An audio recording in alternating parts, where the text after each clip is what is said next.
des bottes de cuir noir qui n'en finissent pas.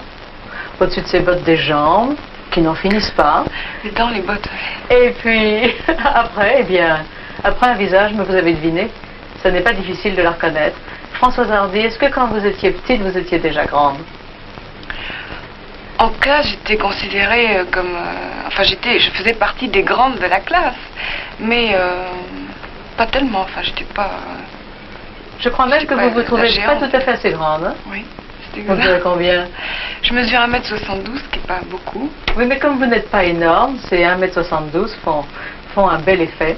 On vous rencontre habillé de cette façon-là, ou alors au contraire, on vous voit avec des jupes qui arriveraient à peine en haut de vos bottes. Est-ce que vous êtes quelqu'un de timide? Oui, bien sûr. Je suis timide avec certaines personnes, très timide même, et puis pas du tout avec d'autres. Pourtant, vous avez été dans les toutes premières à adopter des mini-jupes extrêmement mini.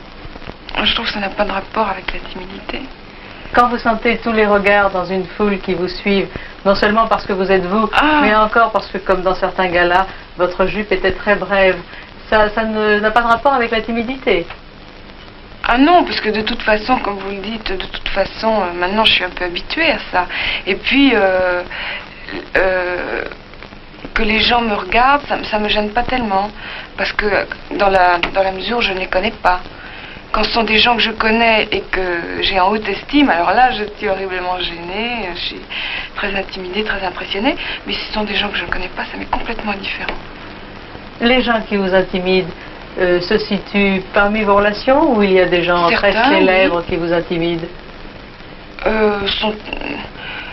Les gens que j'aime beaucoup m'intimident et puis les gens que j'admire pour une raison quelconque. D'ailleurs, généralement, les gens que j'aime beaucoup sont également des gens que j'admire pour une raison quelconque.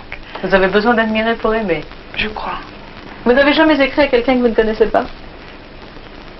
Pour dire votre admiration à un écrivain, à un compositeur Une fois, j'ai envoyé, pour une première, j'avais envoyé un télégramme à Georges Brassens, que je ne connais pas, qui est une des personnes que j'admire le plus au monde. C'est votre seul télégramme? Oui.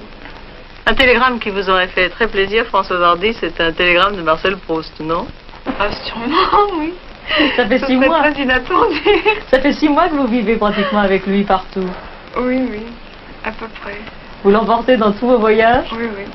Est-ce que la vie un peu recluse et très parisienne qu'il vivait vous console de la vie pas du tout recluse que vous vivez vous?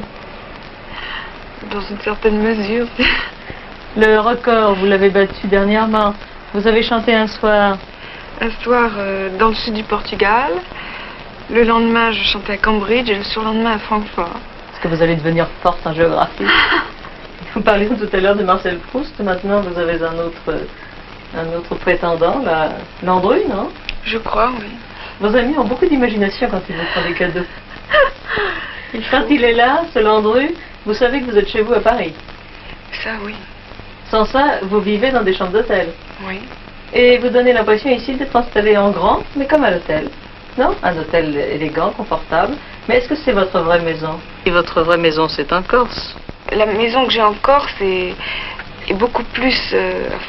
est à mon goût, vraiment. Parce que quand on l'a fait faire, je savais bien mieux ce que je voulais, ce que j'aimais, que quand j'ai eu ce studio.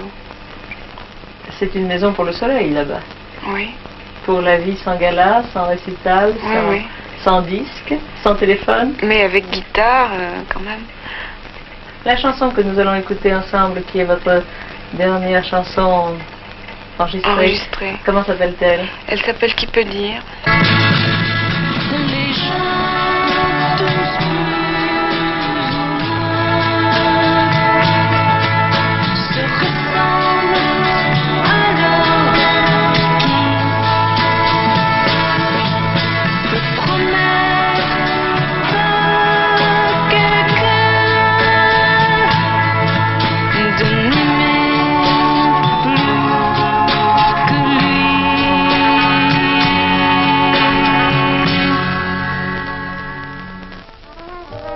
Isis Lamy.